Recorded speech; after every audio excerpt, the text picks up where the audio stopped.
Welcome to the FF Forge. My name is Steve, and today, we'll be looking at some rankings. We'll be looking at the tight end rankings for week 3 of the fantasy football season. This should be very quick. There isn't a whole lot that I have to talk about for these. These are my projected rankings. This order is based off of a number that is not seen in here, which is, as I would call my wide receiver rankings, aggressive. They are aggressive rankings and sometimes quite surprising in some areas. This is based off of 2022 data so far. So it also makes sense that Kyle Pitts, as far as projections go, wouldn't be incredibly high. Now, I do have a limited amount of tight ends.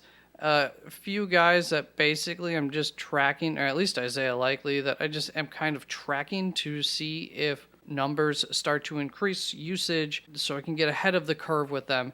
If there is a player that you are thinking of playing over some of the group of questionable back end tight end ones, and you would like to see the floor and ceiling or the expected range for them, please just drop a comment and let me know who it is, and I will do my best to get that out to you.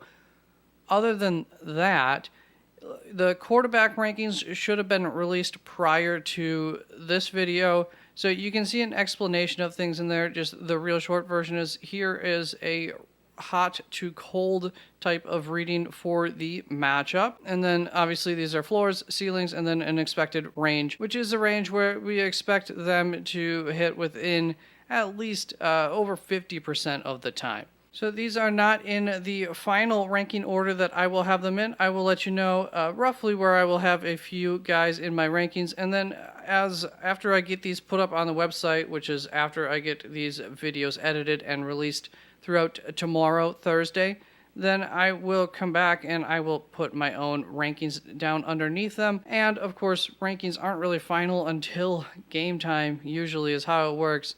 So every Sunday I am live for Start Sit Advice, and on the screen I have my rankings there as well. So that's where you can find the actual rankings end of day, but these projected rankings, especially as the season goes along, they're the base that I will use for where I rank my players, instead of what I've been doing for the past couple of weeks is just been using the consensus rankings. But right now we're only working off of 2 sample sizes, so there is more room for tossing people around higher and lower based off of expectations, because it's a small sample size to work from. The entire NFL season is a small sample size to work from. So let's just start here. Mark Andrews came in as the number 1. You're starting him. Travis Kelce, you're starting him. Dallas Goedert, you're starting him wherever we have him ranked. Pat Freiermuth came in higher than the consensus there by a little bit. Red hot here for the matchup. Yeah, he's been not a surprise, but definitely a pleasant roster guy to have so far this year. He goes ahead of Darren Waller, number 3 consensus. And then Tyler Higbee has made his way into must-start territory, it appears. I can't really argue against that, especially in this matchup against Arizona. And you can see mildly in the plus there for the matchup too, so that's always good. Then Gerald Everett, similar to Tyler Higbee, pretty much in a must-start situation here for him. Zach Ertz coming in at number 8 in my projected rankings, and Logan Thomas just a little bit higher, a little bit sweeter of a matchup, almost a little bit red there with the lower floor but the higher ceiling for Logan Thomas there compared to Zach Ertz. If I had to choose between the two, that's a tough one. I don't know exactly what I will do in my rankings. I'll probably have Zach Ertz higher just for the safety net there, while Arizona doesn't have too many weapons. He gets pretty peppered with targets. And then Tyler Conklin is a guy who I have a fair amount above the consensus rankings right now. I assume that this just has to do, like, I totally get that. By the eye test, you see New York Jets next to a guy, and it just ain't pretty. Apparently the matchup, there must be a lot of things working against him in regards to that. But boy, oh boy, has he been peppered with targets throughout the first 2 weeks. So I also understand why the projections have him higher. he's obviously going to be a guy who will get bumped for a few other people like TJ Hawkinson, who we're not going to be talking about. Definitely go above him. Shouldn't say that. We'll talk about TJ. So when entering in all of the data on TJ Hawkinson, I have to say the man is on the cusp here of breaking out for the season. There's a lot of good numbers like across the board for him as far as the advanced statistics go. Keep your faith with him. Things should turn around. On the bad side of that, he did pop up on the injury report here on Wednesday, so just keep an eye on that. Then Hayden Hurst, Irv Smith Jr., David Njoku above Kyle Pitts. What the heck is that? I can't explain it. Like I said, these rankings can be aggressive. It's not like Kyle Pitts has had great stats as far as projections go, but neither has David Njoku. So, and here's another part of that. Kyle Pitts is going up against Seattle. They are the 13th best matchup for tight ends. Not like that's super high, but it is a plus matchup. Whereas David Njoku is going up against Pittsburgh, the 5th worst matchup for tight ends. Just one of those things.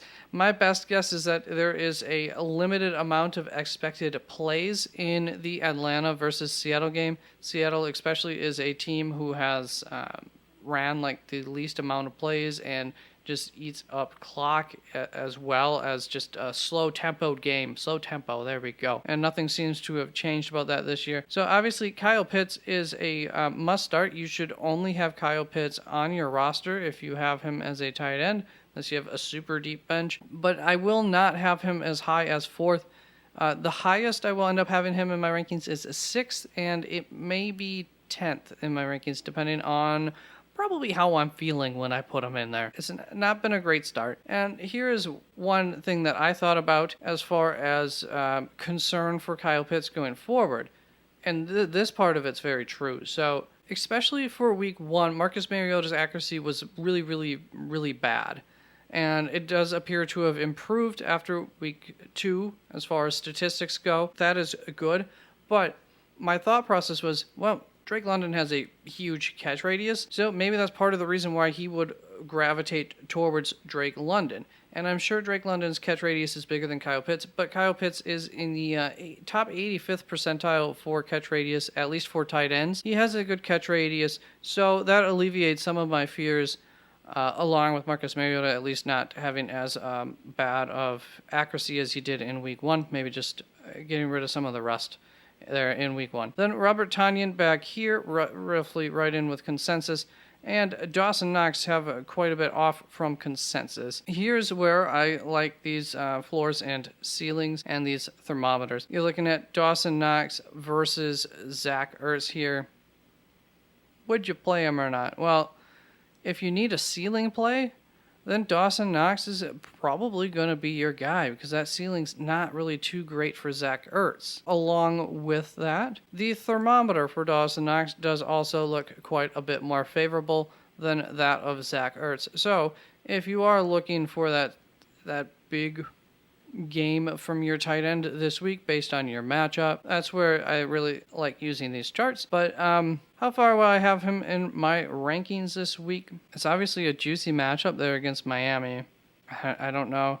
Based on performance, it's pushed some of the borderline guys into like must-start territory, and then a couple of these guys who we thought would be possible must-starts or for sure must-starts are struggling. So he'll be in like that top 15. I think there's about 14 guys that I have in a that kind of first group of tight ends, if we're not putting Travis Kelce and Andrews like in a group on their own. Then Isaiah Likely, like I said, just tracking him. But hey, if for some reason you're relying on Albert Okwuegbunam, then you might want to think about Isaiah Likely. There might be more upside season long there too. It's possible. And I liked Albert O coming in, but it is what it is. And then Cole Kmet, we're just keeping an eye on that. But I love this expected range for him. Oh, what a rough start for Cole Kmet. That is a terrible floor.